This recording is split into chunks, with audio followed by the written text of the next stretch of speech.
আজকের সকালটা শুরু হলো কিট্টুর কামড় খেয়ে। তো চলো এবার বলি কেন ও আমার হাতে কামড় দিয়েছে। কারণ ওই যে আজকে বহু যুগ পরে ওকে স্নান করিয়েছে সেই জন্য। আর কিট্টু ভীষণ পরিমাণে জলকে ভয় পায়। আমার মনে হয় প্রত্যেকটা খরগোশই জলকে ভয় পায়। তো যাই হোক, ওদেরকে স্নান করানো চলে না, তো সেই জন্য আমি প্রত্যেকবার গা মোছাই।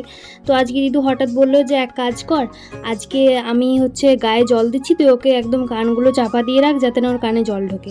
ওমা, এক মগ জল যেই গায়ে পড়েছে অমনি আমার হাতে কামড় বসিয়ে পালিয়েছে। তো যাই হোক, তাকে আবার ঘরে নিয়ে এসে ভালো করে আমি মোছাই, জল হাত করে করে আর কি, মানে জল কাপড় দিয়ে।